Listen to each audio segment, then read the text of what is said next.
You need people that are going to tell you the truth when it comes to marketing. Yeah. Or it's not going to grow.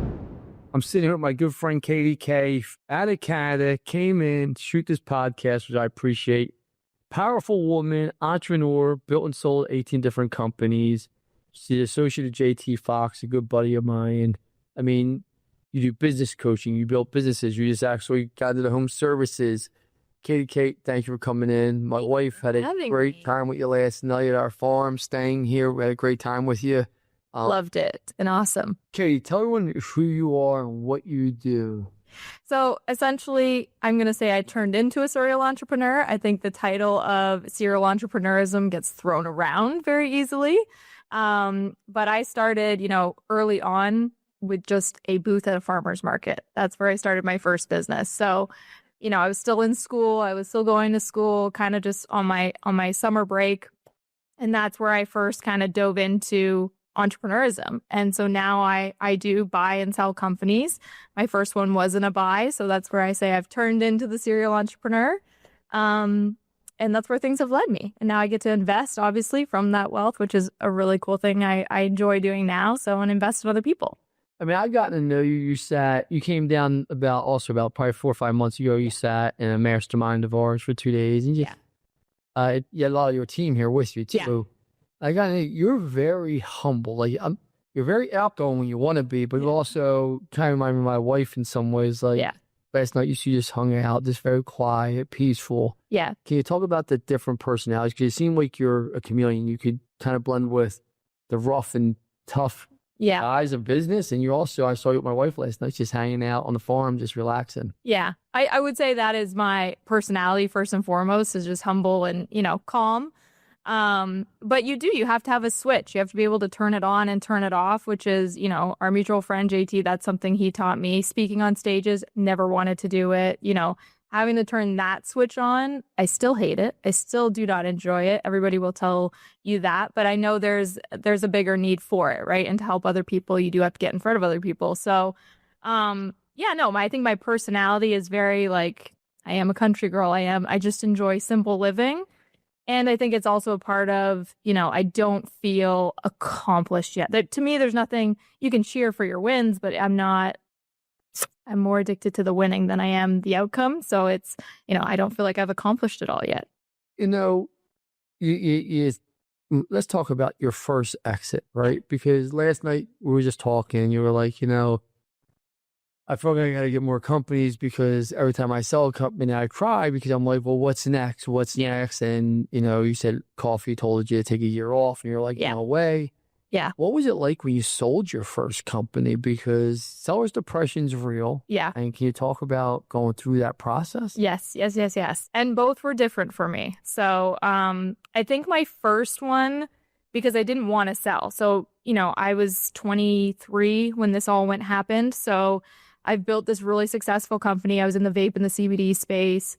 I ended up taking all the distribution in North America. Canada legalized cannabis. So I was people were headhunting me. I had the database. But I didn't really even understand what that was. Yeah. So I look at like what I do now, and really I got obsessed with understanding private equity, understanding why someone buys your company, values, multiples. And I got super obsessed with that, but I didn't at the time. Someone's offering you a check, you're still not even processing that, right? You're not processing the check. You're not processing why would someone purchase you for that. And it was also the thing I had built. So I'm still very, very young at the time. And I'm like, well, what am I going to do now? Right? I've just built this thing up. It's super successful. I feel like I have purpose, got teams working for me. Get your confidence from that. Yeah, of course. And, I ended up finishing school, but I did it online. So it wasn't like I went down the school route and this is what I was going to do. Right. And I think, a side note to that, that's where the education system messes up, because they try to tell you what you should be and what you should do at a certain age, and how are you supposed to know what that is, right? And how are you supposed to just follow one path? I could never do that. So I was a little bit lost, but obviously I was proud, right? I had sold this off, and I went through like maybe 2 to 3 months of, hey, I'm going to retire now. I'm going to just, I have more money than I could ever do anything with. I'm just going to chill. Like, this is what you're supposed to do. I just did it really early. And I couldn't I couldn't do it. I couldn't sit still. I couldn't, I was sad. I wasn't wanting to get up to do anything. And that was a pivotal part because that is actually when I met JT. So that is when, I never had a mentor, never had a coach, never had someone to really look up to. And I do look at my first business, and I shouldn't say this because I shouldn't downplay my success, but I do say I got lucky.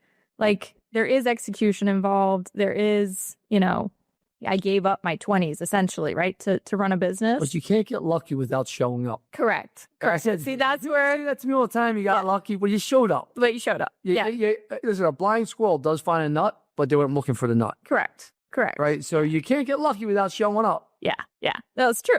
It's true. Everyone gets a little lucky with their first business. Yeah.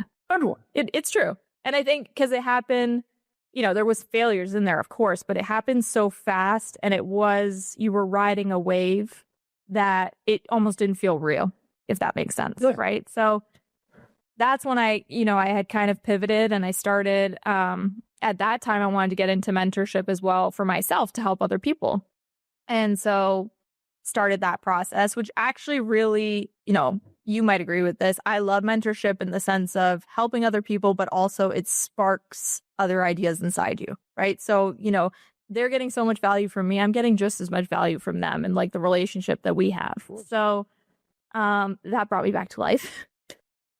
And then I had to move my money. You live in Canada, taxes, again, was not prepared for my exit. I was like, okay, we got to move this money. And they really whack you when you start money, right? Yeah, Canada takes almost 60%. Is that it's 55-ish. Yeah. But I was the America's animals, which they're animals. Yeah. Canada's worse. No, 10 times worse. Yeah. And, luckily I started making those moves early, and I was like, okay, I've got to move this money. I got to figure this out. So I started, getting into real estate, getting into development, was just trying to pay the least amount of tax. That was the full reason I was doing it. And which led me to, I had construction crews that were on my job sites that my brain just went ecosystem. Like, why wouldn't I buy construction company? And I've become very obsessed at this point as to, what does private equity buy? Why did I buy it? Like, I just kind of went down this rabbit hole. And I do like to emphasize the first company that I bought was doing 500,000 revenue. So small company. Within those 5 years, we were doing 40 million revenue, and we had put those, companies together, which is an interesting story there too, because again, woman in business, they did not like me. It was a boys' club. So let's talk about that. You were just talking about that, and I don't want to bring up too much because you asked me not to bring up your personal life, which I respect that, right? Yeah. Listen, obviously Stevie Wonder could see you're an attractive female, right? Yeah. Like, you're like, it's different for women than guys. And I was like, I don't think so, because I told you what happened in my own life. Like, DMing my wife and getting shit right when we were younger. Talk about just being a woman, though, because I got to imagine people say it's, you slept your way to the top, you didn't do it yourself. All the rhetoric, which I know is not true because I've seen you in the business environment. Yeah. You're a beast, right? Yeah. Can you talk to me about what people have said? Because you've said people have said horrific things to you. Yeah. And you're like, what the fuck, man? Yeah. I'm like, well, this doesn't happen to women, which I believe women get way worse than men. I do believe that. Yes. I'm not. Yeah. Can you talk about that process? Yeah, I think it's, on both sides. I don't think women are not to blame as much as men are to blame in this situation, right? So I think you can have the really go-getter corporate woman who's going to try to tear you down, right? And I always say I have more male friends than I do female friends for that reason. And the few females I do have in my life, they are very powerful. They go off and do their own things, and they still support you. I think when it comes to specifically what I do now, so let's just say home services in general, I think it's a different generation. Right. So you're going after these companies where they're wanting to retire. They're from the baby boomer era, and they still don't believe women should work. Right. So they just don't believe it. So there's nothing I can say to change. If you think God's real, you think God's not real. I can't change that. Right. So I have to go into these situations knowing. Now, the thing is, I have no ego. So going into these things, it's a game to me. So whether I have to place a male in front of me to go have the meeting, which in this roll-up I did. And we would literally put like an AirPod in his ear, and I would be communicating via the AirPod. So you actually, like, it's really, because my sister Joanne says, Lance, you're naive. Yes. You see half my leadership team is women. It's I invited you to stay at my house. No different than every guy. Like it's, hey, you want to stay in the guest house on the farm? You're welcome, right? Yeah. You believe in your heart of heart in 2025, people still treat women different than men when it comes to business. I get it with other things like, hey, whether you should stay home or not, that's a conversation between you and your wife. That's not a conversation for me, right? Yeah. But Think it into that. Business though, you really fucking believe that? I don't when you're on the right teams and you're in the right rooms. So, tons of people support women. I think what I'm trying to accomplish and what I'm having to do, especially with that age group, like there are times where I have to play chess, right? And I know who my opponent is. I know who I'm dealing with. But then at the same time, some of my closest relationship are men and they support me. And, JT is a huge one. He's always supported me, always put me, in opportunities way and has never looked at me because I was a woman and said, you can't be successful or this isn't going to work. So I think it depends on the room you're in. I just think, it's also they just underestimate you, which is actually to your benefit, right? So it doesn't bother me at all. It is to my benefit that they won't see me coming because they'll just think, oh, what's she going to bid on this company? Like they don't see you coming, which can be to your advantage. It's how you look at it. But I don't think we're fully out of the, it's the same level game. So, and you've been to my office, you met Elaine Kelly. They're all great. Yeah. When I've said this, I don't care if you're a fucking alien. If you can get me to win, you got down. Yeah. Like the whole boys versus girl thing is a mute point.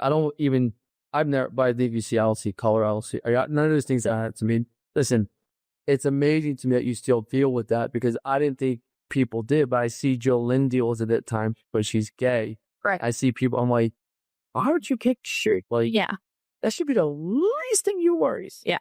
I always say to my wife, joking around, I wish every guy was gay when I was younger. Yeah. And she'd be like, why? I think I'd be the only guy girls would work on. I'd be the only straight guy. You know what I mean? Like, I'd be winning. Huh? I'd be winning. Yeah, I mean, like, I'm not the best looking man in the world. I'm okay. I know what I am. But man, you take every guy off the chessboard, I'm it. Yeah. Let's talk about this. Private equity. You study private equity. You sold multiple companies now. JT does. You guys are doing an accounting roll-up right now. You have other roll-ups you're doing. Let's talk about private equity and what you're looking for. Do you believe, because you've seen me build it to sell it model, you see, do you believe in that process? Do you believe that you should build everything to sell it, to have it there? Not that you have to sell it, but be prepared in case you have to or you want to. Do you believe in the build it to sell it model? 100%. Because that is, if you look at it in the sense of this is my company and this is what I'm building, if you don't build it to sell it, you're not risk adverse. So all your time, money, and craft has gone into this thing, let's say for 30 years, whether you want to sell it in the next 5 years. Like we go in with a system of this is what we're going to do. And we're going to have it gone by December 2026 at 5:00, right? Like that's how my brain works. And that's how your brain works. But for people who are just looking at it, well, maybe my kids want it. Maybe I want it, which never happens. Maybe I'm gonna, who knows, keep this thing and just let it cash flow. You've just created a major wealth risk problem in the sense of if you can't sell that, that is where you spent all your time. That is what you built during your lifetime. I call it you built your own prison. Correct. Yeah. Like that, I'm not being rude. You built your own prison. It's a great way of one saying SEO was a prison for me before I sold it. Yeah. That is a perfect saying. Yeah. You built your own prison. 90% of my headaches came from it. Yeah, it did a cash flow. It paid my bills, but it was not a business. It was a life, a prison. And let's talk about this. Why do you think so many people are afraid to talk about? Because only 1 out of every 12 businesses are even sold. You know that get put up for sale. That means you put your company up for sale. 1 out of 12 will actually get bought. Yeah. Whether it be through SBA loan, you hold the note. But it's 1 out of every 190 that will actually get bought by a private equity firm. It's like very, very low. Yeah. They get bought by a private equity firm. Why do you think all these businesses can't sell to private equity firms? Or why do you think, because private equity firms sift through about 200 deals on average to get one. Yeah. And I say we look at 100 to do one. So that makes sense, right? Because then we're going up. to the next guy. That's right. We look at about 100. Yeah, you were on calls with me. You see how fast I shut them down. I'm like, get the fuck out of here. No. No. Yeah. I think it's, like when you're coming from the private equity side of things, that I actually think that's my strength is making sure a company can fully run without me there. So I think where people go wrong is they don't want to spend the money. That could be the first part, right? Software, technology, marketing. They don't want to spend the money. They have a fear. Marketing's an interesting one. It'd be good to get, your kind of side of this.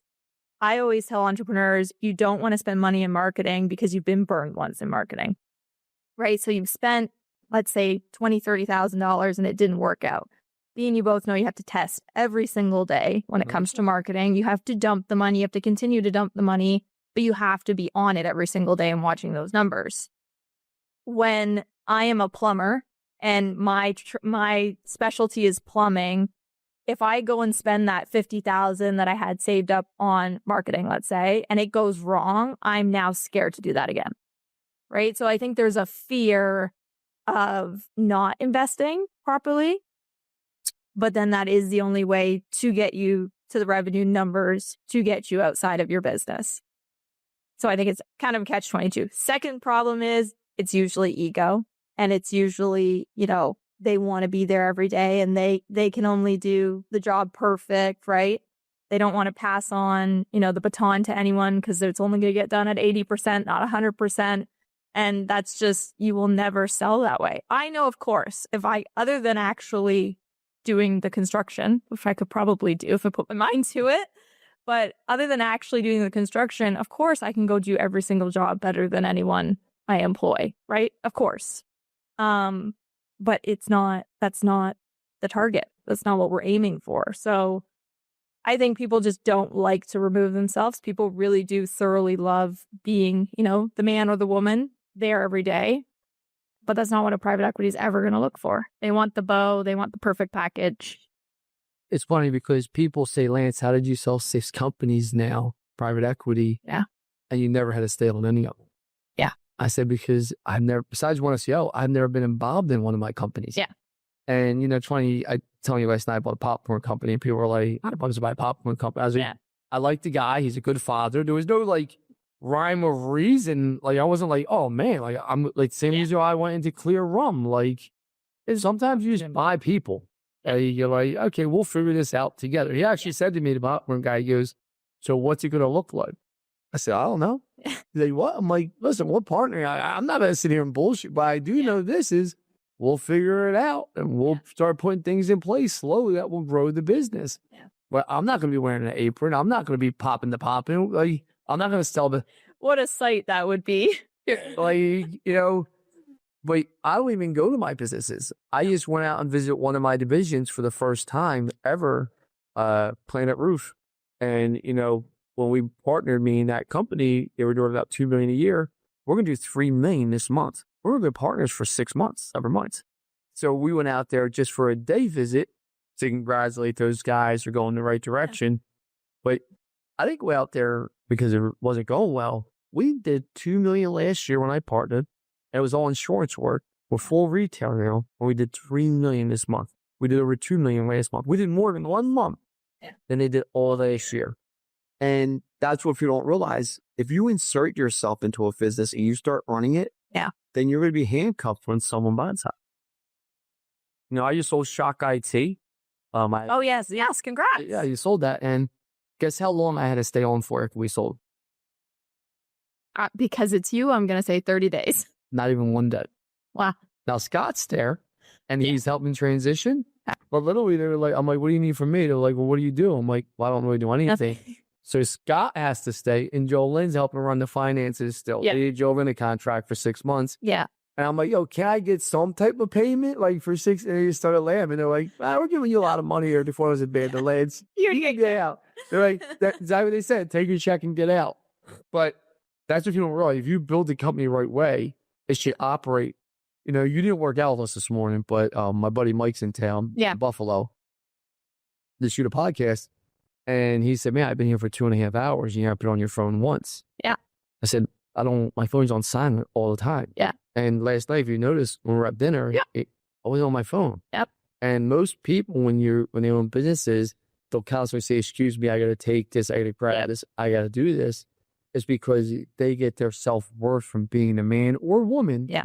And that's the worst thing you could possibly do, in my opinion. No, 100%. It's always you say self-worth, that's a great way to say it. And whether it's ego, self-worth, that is their driving force every day. Right. But sometimes, obviously people see what you do for a living and they understand. I always say, people almost think it's unbelievable what I do, because I can go, other than I got to do certain things, there's an hour every single morning where I got to check those numbers and I have to do those things. Those companies ran themselves, right? And I think when people start hearing about buying and selling businesses, right, and it starts to become the buzzword and things like that, I think people, it is designed to be like that, but you have to understand the formula to let it be like that. Well, I think you have to go through the process.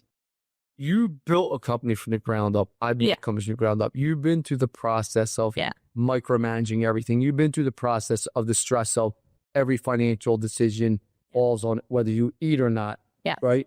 Or your teams eat or not, which is the biggest. Yeah. All of it, right? And so, as you get older, more savvy, you start to understand things. Yeah. You're like, I made a lot of mistakes here. I could have scaled a lot faster if I would let people just do their jobs. If I would just got out of my own way and their way. Yeah. I don't think, if you take a look at when you're I see all these fake gurus coming into the space saying, trying to do roll-up deals, trying to say, but you can't run one fucking business yourself yet. Yeah. How are you going to run 10? Exactly. And you don't have the leadership team in place. Yeah. I took a bad beat. I sold to a search fund guy out of Florida. Great topic, though. Yeah, but people don't realize, private equity firms are a lot different than search funds, and search funds come in and they say, "Oh, listen, we're a private equity guy." No, you're not a private equity guy. You got 30 people on the cap table. You're leveraging Live Oak Bank to the maximum amount, whatever bank you're going to use, to leverage my cash flow of my company to buy my company. So really, you're stealing my company. I'm never going to hit my earnout because you didn't put the proper paperwork in there for the earnout. And what people don't realize is when you sell the first company or two, how many mistakes did you make signing that paperwork that if you could have went back in time, you'd have been like, I wouldn't have done this. I wouldn't have done this. 100%. I wouldn't have done that. Right. And I said this the other day on a call, that I said, most offers that come to you for your business, 85% of them are bullshit. And then as a business owner, if that's your goal and you're trying to sell it, you get very excited at the idea of your first big payday. Right. And, search fund's a perfect topic in the sense of people don't know those things. Would you ever sell to a search fund? No. They're criminals almost. No.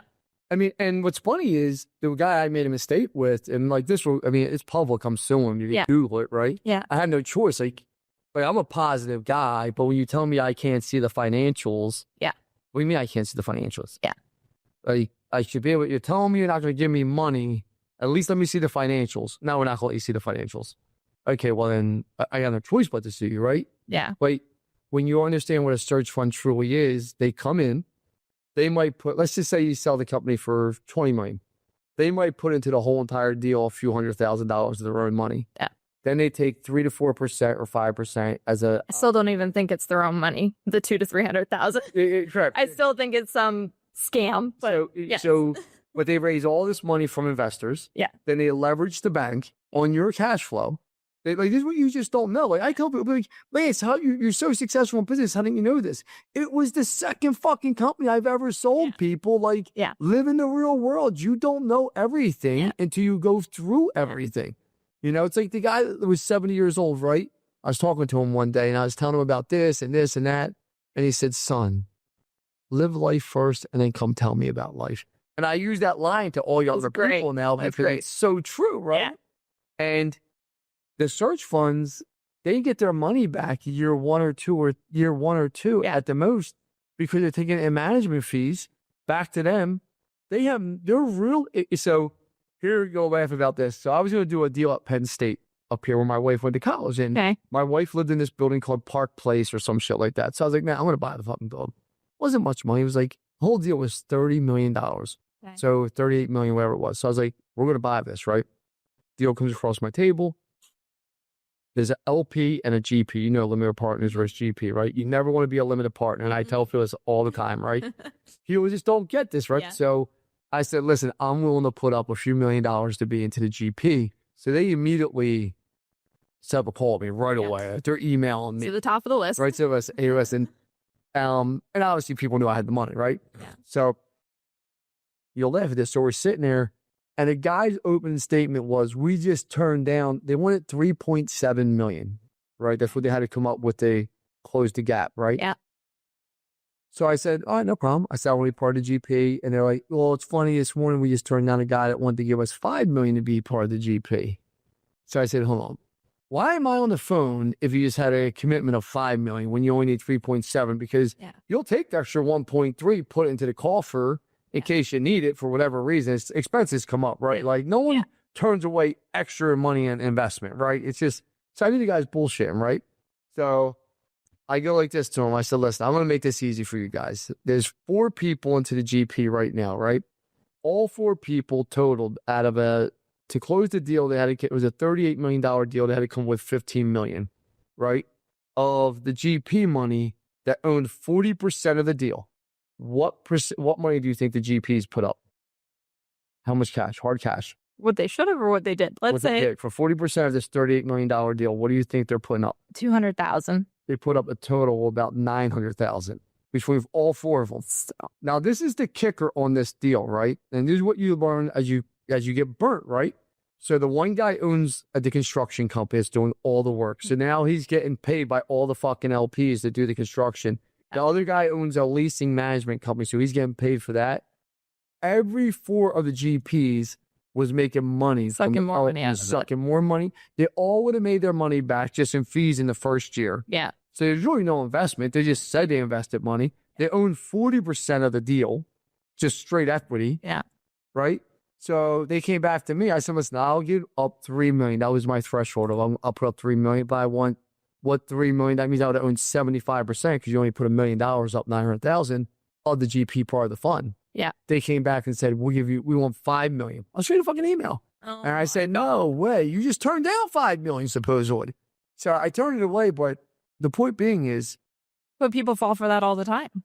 Well, they got all these LPs. I don't think the deal's closed yet. But a few of my buddies went into this deal after I said, don't do it. They're like, well, it was only 50,000 or 100,000. That's what they're banking on, these lawyers and doctors and 50, all these other people that will throw in 50 or 100 because they got a cool idea. Yeah. Well, they don't care if you really get your money back. They say they do. Yeah. But they're just going around and just shopping bullshit deals, collecting management fees. You own 8 companies. They all do. I just want you to think about this. You manage 8 companies. Yeah. Let's just say 10 companies. They all do $8 million. It's really not a lot of revenue per company, but it's $80 million. Yeah. Take a management fee of just say 4% or just say 3%. Yeah. What's 3 million of $8 million? What about 2.2 million? That's $2 million every year. Every year, just back to you in management fees, let alone if you get any distributions, if you sell, right? So like, that's where people don't really understand that search fund piece of the pie of don't ever sell to a search fund. Yeah. And like, now that I've been burnt by one, I'm really anti-search funds. Like, just like, but you don't know what you don't know. I didn't know till I was at closing that there was 30 people on the cap table. Yeah. And what are you going to do? Think about this. Would you have cared when you sold your first company? No. Now would you have cared? Yes. Because you understand the ramifications. It's just totally different. Hey, everyone. Thank you for joining us today. I want to give a quick shout out to our sponsors, Service Titan and Rilla, our technology of choice to helping us scale and grow our business and making sure all of our viewers have the technology to scale their business so when they want to sell it, they're able to. Here's a question for you, Katie. Enough about search funds and private equity because I think we could talk about them all day long. Mm-hmm. And we have strong opinions on it. What made you get into home services? Like, what made you say, because you just bought a painting company. We just talking about that last week. I mean, congratulations, by the way. Thank you. No, I think I'm going to say it was by accident because I still want to remember how young I was. I got into the real estate and development because I thought people always need houses. We always need buildings. So that was kind of after that shift. Obviously, the research, I could see that, home services were great for private equity, but it wasn't a very fully calculated plan until I had the first one. So I don't want to say that I had this, master brain and I figured it all out in the beginning, because I had not. Now I look at them and I just think, especially after we went through the pandemic, because I built that one through the pandemic, which in Canada we were really restricted. And we were only one of the only businesses that were allowed to be opened, right? We were deemed essential. But now I always tell people, if you're going to look to buy a business, I want you to go back to COVID and I want you to think what was open. Wherever you're trying to buy that business, what was still open, right? What was actually taking a hit. So, I would never buy a restaurant. I would never buy a franchise. They're just on my rules of I don't personally want to ever buy. But if I go and I look, let's say I'm someone who's starting out and I go, oh, well, it makes sense to buy a coffee shop or to buy that restaurant. Well, no, if you go back to COVID, they were at 50% capacity. They were, down for this, down for that. You would never want to actually get into that industry. And then for many other reasons, right? Profit margins are low, essential. So yeah, I think that was what really got me into that space. I really do like, the reason I was upset selling the last one was I had planned to sell that company for $150 million, like all day long. That was the plan. And it was basically just me and my competitor left. One of us was going to, I always say Pac-Man, one of us is going to eat, the other one, and then someone's going up, right? There's only so many moves left to play. And, after lots of mentorship, I finally just said, okay, I'll sell it. But that's where it was like, it's not about the cash anymore. It's not about the number. I had a goal. I had a target. That was a target I was supposed to hit. I didn't hit the target, right? Built it exactly how I needed to, but there was one move left to play. And so I kind of look at, once I got over it, I was like, but you could just do it again and again and again, faster, right? And, we had this discussion last night of, I don't really want employees anymore. I don't want actual guys in trades going out in trucks and we had over 250 people that were running around, and that is a whole different beast. You're a logistics company. Correct. You're a logistics company. Correct. Not even a construction company. You're a logistics company. Literally sending, dispatch, right? And so when you look, okay, that's what I learned in this one. Yeah, it was successful, but that's what I learned. So coming out, where do I go to next with that, right? And like I said, with painting, and I do think the home service space is a great space. I do think certain multiples are getting inflated in private equity, right? Like we saw the pest control wave where you could get it to $1 million itself for 10. And then, that's kind of died down a little bit. We obviously know recurring revenue is always going to be higher, but I think it's still the era. It's still the time to get into that space. Those businesses are never going to go away. The baby boomers are all still wanting to retire. None of their kids want their businesses, right? So we're still sitting in that era. And then, yeah, I think I also like, as you build your wealth, it usually services two things. So if you are doing developments and building, you can use, your own crews or your own construction, right? It starts to ecosystem again, play its own, which is how I got into it in the first place. But yeah, I mean, if you don't realize it, it really is like, we bought 17 acres. We're developing homes. Me and Chris Munns right now going. Yeah. And people don't realize it. It's just kind of, once you start having it just starts to snowball. Like, you'll wind up into a popcorn business. Not everything is going to be a $50, $100 million business. You're going to have a few $1 million businesses that just, that are good for just a little bit of cash flow. You're employing people. Those go as far as they go. Yeah. And then eventually you'll get to where you can sell it if you have to, right? Let's talk about home services and why do you think so many home service businesses stay? Because I know you coach also home service businesses, right? I know you have a coaching program, right? I know JT does too. Yeah. Can you tell me about why you see so many people get stuck under $1 million, or they really get stuck once they hit 2 or 3? And when you have a $3 million business, you're having a good life. Like you're making, like you're living it. Like you're not worried about where you're eating. Let me rephrase that. You're going to go pretty much eat on vacation where you want a vacation within reason. Yeah. Yeah. You're still living a good life. Yeah. Can you tell me why these companies all get stuck there between 1 and 3 million? Like, it's like, I call it the fucking swamp.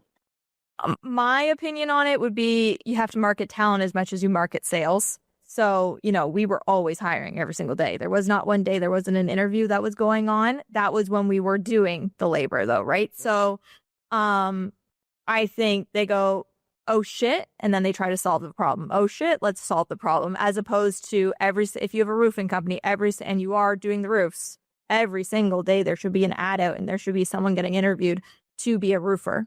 Because if I don't need you in 10 days from now or this month, I'm going to need you in 10 days from now, right? 100%. So I've already preemptively solved that problem. And then the marketing, usually it lags and they don't know how to solve that problem, right? So if marketing still might be working. Why do you think marketing is such a big issue? Because it just seems like, and I know I'm a marketer by trade, so it's easy for me. Yeah. But it seems like I've been out of the space for 2 years, and I'm probably coming back into it, as you know, now. Yeah. And I'm actually excited to come back into it. Like, guy asked me, he's like, are you really excited to come back in? I'm like, I'm excited to come back in. Like, if I come back in, I'll do anything half-assed. We will have the largest digital agency and the best at what we do. Yeah. But it seems like the same problems I left 2 years ago are still the same problems. And I'm like, with ChatGPT, with AI. I know. You would figure in 2 years, people would have just automated reports they get every day to see their KPIs, and they're not doing it. They do not.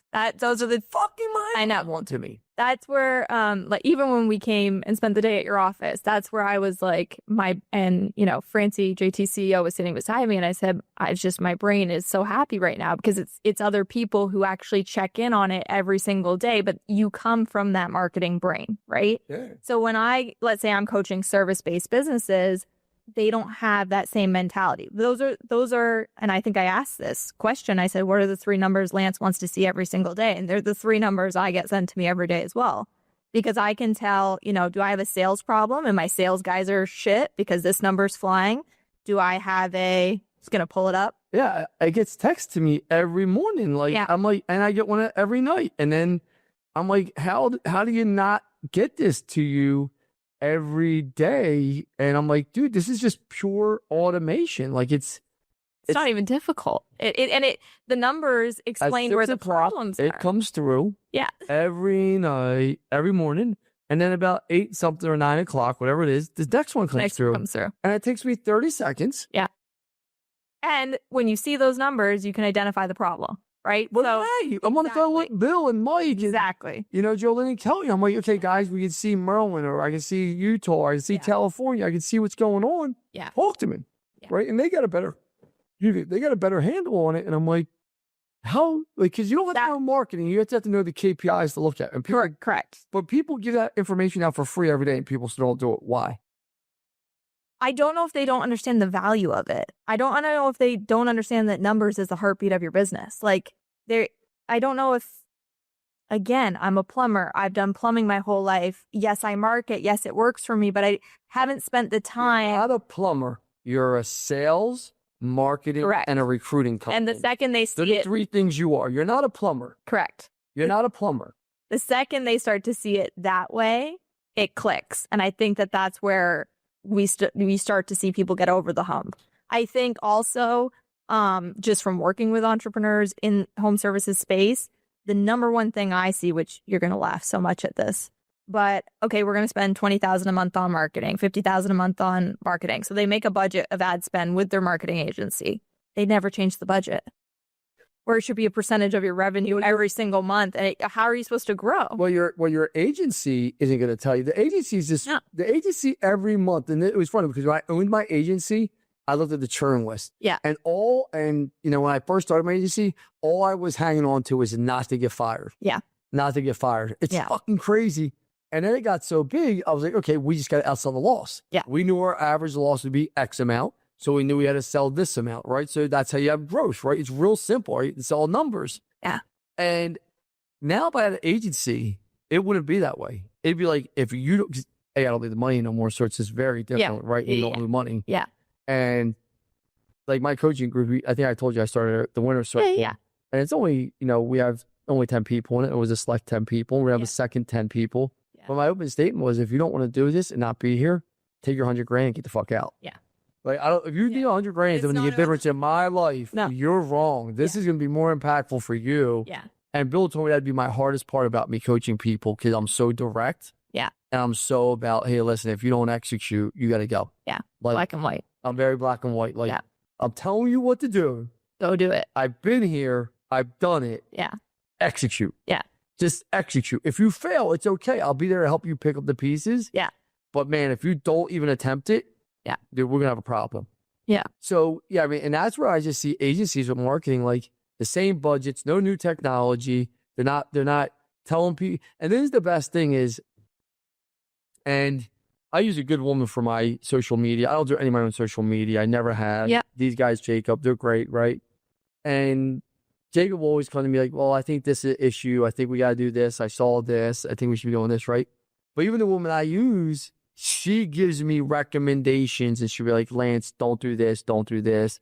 Yeah. And that's what you need. You need people that are going to tell you the truth when it comes to marketing. Yeah. Or it's not going to grow. Yeah. And most marketing companies will only tell you what's going good. And they just put you on autopilot. Ah. It's just you're just a number. You're on autopilot, and you're not like. And that's where I tell entrepreneurs, you have to know what questions to ask. And I'll give you an example. I hired a guy to start doing marketing for this painting company specifically, and I'm in the first 30 minutes, I'm asking him all of these questions, and he's like, I'm kind of confused. Like, if you know how to do this, why wouldn't you just do it yourself? And I said, no, I'm just testing you to make sure that, I'm not an autopilot and then we go, and that you actually know what you're doing. That's all I'm doing is testing that. But I still need you to do it. I can't do it. Right. So, and just kind of knowing like he passed all those questions, which was great, but most people don't even ask those questions when they hire an agency. This is the simplest thing to do. And I say this to everyone. And here's a little hack for everyone listening. Just open up your dashboard and go into the change history. Just go into the change history. And that's going to tell you what people are working on. That's all you got to do is go into the dashboard of your Google Analytics, into your Facebook. It's all tracked with your change history. It's date, time stamped, everything. And I'm not talking about what they put on autopilot, that automatic bidding and changes. Go and see what manually was done. Yeah. And you'd be surprised what little work you're paying for after it's built out. Yeah. You pay them for the first month, they build it out, and then they don't touch it. They set it, forget it. They hope they don't hear from you. You get your bullshit automated report. Yeah. And they're like, I got you for 9 months, you fired me, all good. I just collected 9 months of fees and I do shit. Yeah. And they all do it. And it's even when they set it up, 90% of them are not setting it up. It's all overseas. So it's even done for cheaper. Let's talk about your coaching group, Yeah. I've seen a lot of different coaching groups, and most of them don't have someone like you in it, and JT, that's actually built businesses, sold businesses, that understand it and do it. Why do you think people hire these coaches that have never done shit? And people will say, like, I agree with this, and I'll say this to anyone. I believe you can coach youth sports and never have done the sport and be a great coach. I do believe that. Yeah. Right? Yeah. Because you study it, you master it, you care, you want to do it, you want to see the product, right? The end result was always in the product. I told people, your product speaks volumes about your coaching style. Yeah. Plain simple, right? Yeah. But in business, I feel like you actually had to at least have some part of being in a P&L to have to manage that money yourself. Listen, when I was the vice president of AT&T running $150, $200 million a year annual operation, I saw it all, but it still wasn't my money. My biggest stressor was, don't get fired. Don't get fired. Keep the numbers going. I'm making great money. This is fucking more money I ever thought I'd make as a kid. Don't get fired. Don't get fired, right? That was the stressor. Yeah. When it's your own money, it's, don't go break. Don't go broke. Don't go broke. That was called fire. Yeah. But everybody else has to get paid before you. It's totally different. Whole different stress. And this big theory of bullshit that you see people say on these TikToks and all, and you're like, that don't work. That don't work. Now, I don't leave comments because I don't really give a shit. You want to see the circus, go to social media, right? Yeah. But can you talk to me about that, your coaching group? I mean, for me, it's simple. I obviously got into that because of JT. That was something I really wanted to give back. I don't have kids, so it's very fulfilling to me. It's like my version of that. But I don't want to be in a situation where I'm very select. I also do it to give back, right? It's just like you. It's something I do on the side, and we know what our time is worth. And, of course, there's been, there is multiple people who have purchased coaching and have never booked one session. And to me, that's mind-blowing. I would never do that, right? I was having a discussion with, JT the other day, and there was someone who got on the call, and they're just, they're in their car and they're not taking it seriously. The connection's dropping. And I'm like, no, like, so there's heavy of course, you get the odd person that comes through, but there's heavy parameters to it because, like you said, like, I'm going to give you the map. All I want you to do is execute. But then it also frustrates me if you're not executing. Oh, yeah. So that's where, like, I carry that baggage with me. And that's where I say, I don't have children, and I look at it that way. Cause then it's like, do your job. I'm doing my job, do your job. So yeah, I only really coach people now kind of under him, and just because I can know those people are coming through vetted. Right. So that's where I've led with it. I think the coaching industry, it's why I never wanted to be a coach, is I don't like it. I hate social media. I understand these are all things we have to do, and it's the name of the game of the world we live in. But I would love to just fall off the face of the earth tomorrow, help people I want to help. But as we know, I have to market myself just as much as I have to market a business. So I think the problem is you can get away with it. And so because you can get away with it, the industry is just, it's filled with people. I always joke that when the event I met JT at was a very 10,000 people, last row in the very back, just listening to his hour speech. And it was the very first time I went to anything self-development. And I'm sitting there, and it's like, people also just don't question. So there's been like 7 speakers at this point, and I'm always like, these speakers are selling something they themselves have never done, right? Like, I'm a real estate coach, but I don't even own a property. Like, I haven't actually flipped something in 9 years. Or I'm a whatever coach, but I'm a marriage counselor, but I'm actually in 9 divorces. Like, it's just constantly the thing you're selling is the absolute opposite of who you are, which drives me insane. And I think that's just who I am. I am like, do not lie, always have like authenticity. That's just, so when I see it gets very annoyed with me. And so I actually had left when he was at this event. I had actually left and gone outside, and I was like, I don't know why I'm here. This is like, people are jumping up and down. This is crazy. Like, what is wrong with these people? Like, if you want to make money, then go make money. Don't jump around. Right. So I just physically didn't understand it at all. And a friend of mine at the time who was there, she said, I think you should come back in. I think you're going to like this guy. And like, that is when I had gone back in and obviously heard JT speak. It was the first and only ever self-development, anything I ever went to. And I was like, these people are crazy other than JT. And so I think people also don't question it. So when you have a speaker speaking, like, I'm immediately on my phone, like, I'm Googling your name. I'm looking you, like, I will do all my research. And I think people just sit in these rooms and they don't question it, or they scroll on TikTok or they scroll on Instagram and they don't question it. And it's not that, if you're going to invest with someone who's done what they say they've done, like, question it. That there's nothing wrong with that. Oh, it's funny you say that, 'cause I got a phone call from a young girl. She was probably 32, 33 years old, love her.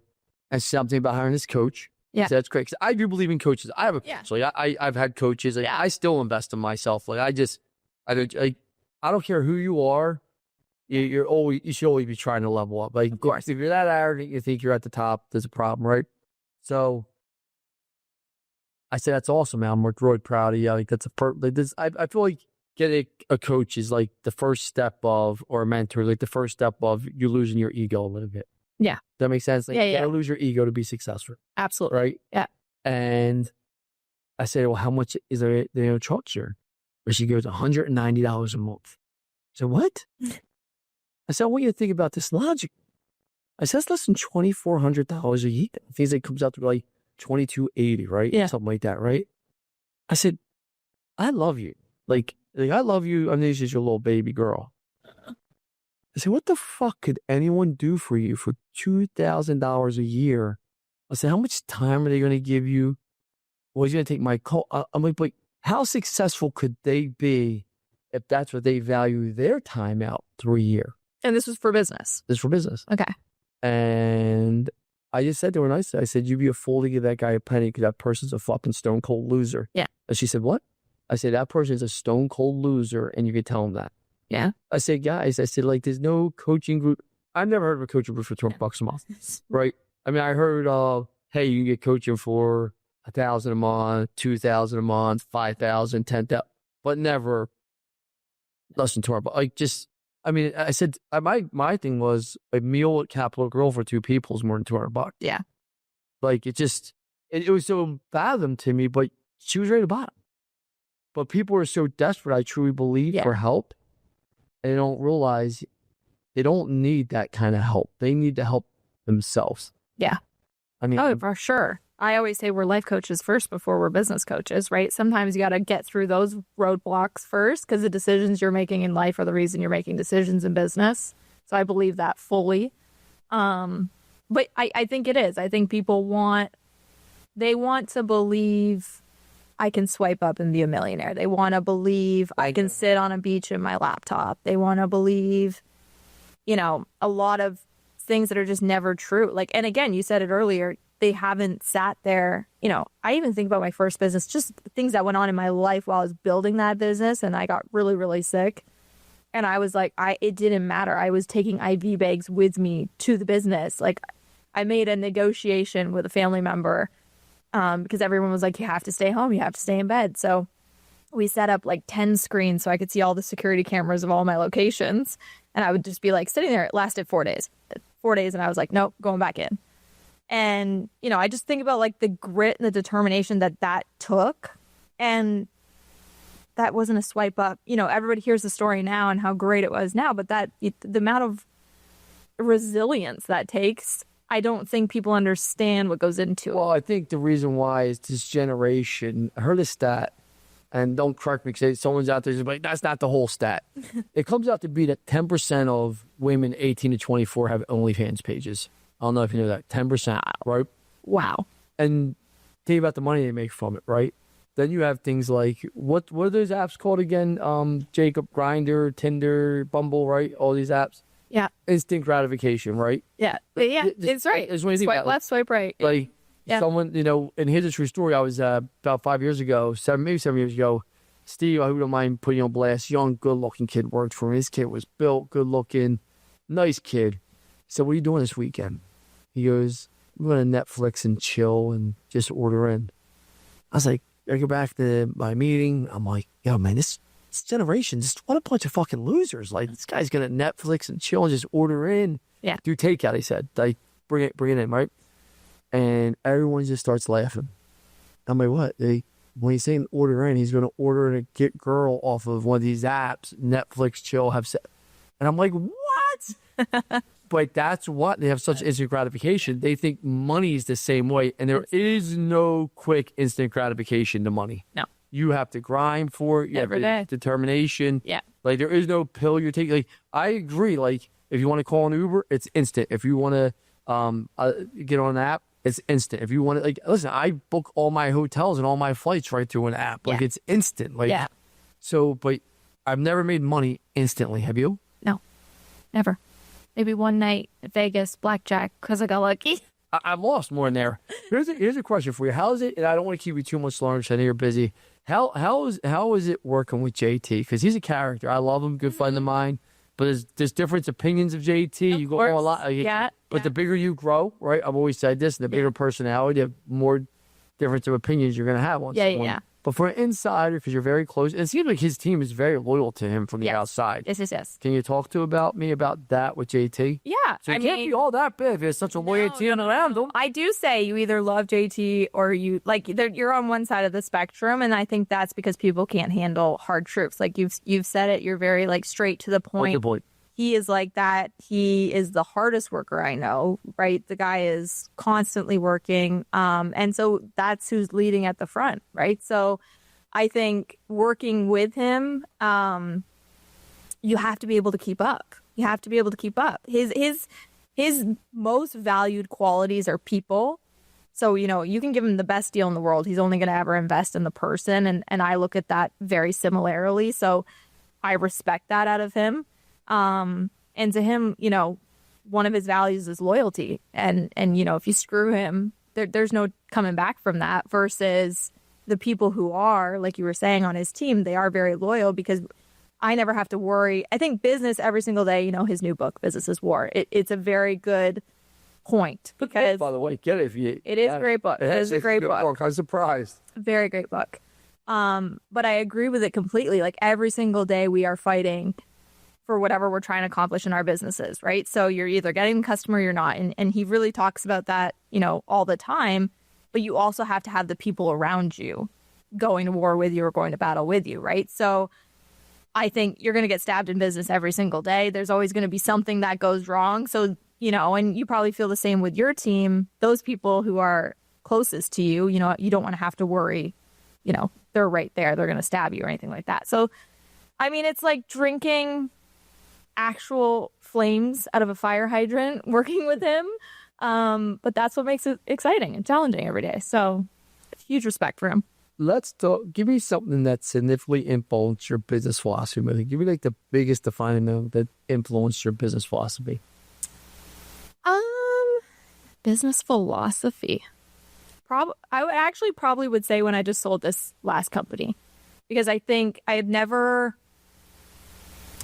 had a full goal of what I'm doing. And I think that's where entrepreneurs get stuck, right? Like if you are someone who loves targets and you're going after things, I never actually know where I'm going to end up. Like you just said, the rum business, the popcorn business, that's entrepreneurism, right? You started in marketing, then like you never actually know where you're going to end up. And I think when I went through that exit and that sale, that's when I learned I am genuinely in love with the game. I'm not in love with one specific industry, or I'm not known for one specific thing. I just have learned to understand the game of business, right? So I think once that switch goes off in your head, you look at everything differently because all you see is opportunity.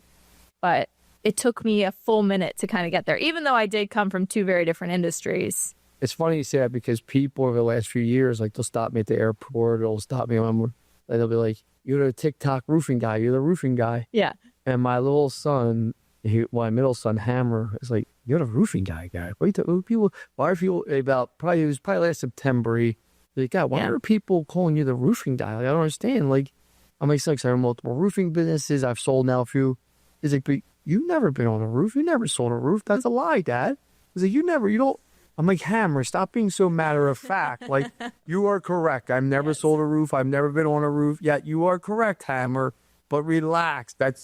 And I had to explain to him, what do you think most entrepreneurs, what do you think their biggest mistakes are about selling a business? Like, what do you think they misunderstand about selling their business? Like, you've seen people sell a lot of businesses. You've been part of it. Yeah. What do you think some of the biggest mistakes are? What do you think one of the biggest one or two mistakes are? I mean, we definitely covered the offers. I think second to that is the time in which it takes, like due diligence, actually closing a transaction. I think, whether you are transitioning over to new owners, anything like that, that process you don't just write a check and walk out one day. No. Just lands. Yes, is the only one who does that. These people believe that.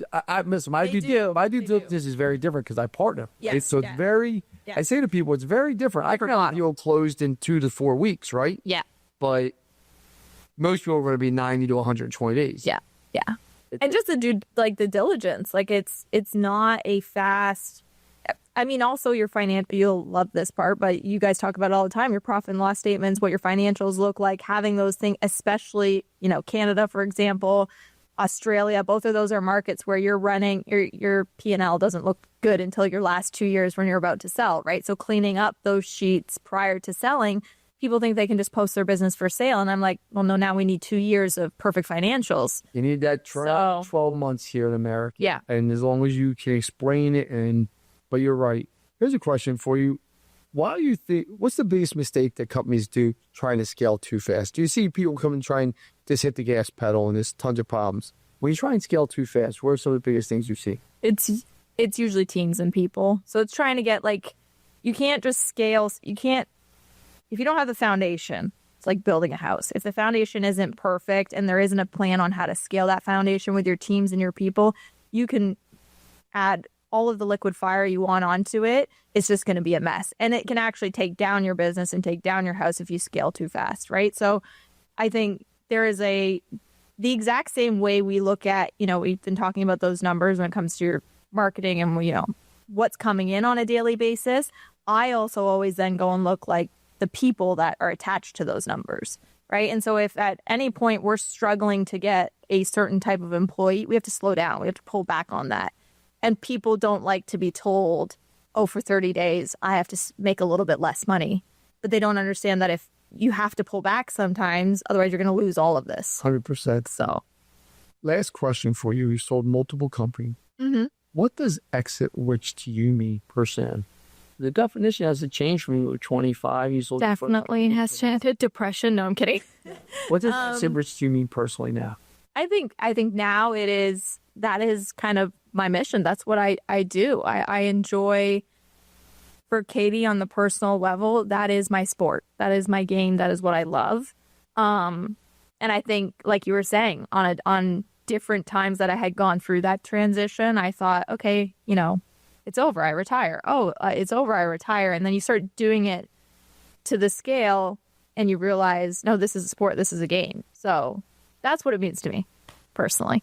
Thank you for coming in. I appreciate it. Thank you for having me. Thank you for not flying. What's it, Porter Air, right? Yeah, don't fly Porter Airlines. I flew American. Huh? I flew American. Man, I'll tell you about that Porter Air conversation another day. Yes. Thank you so much.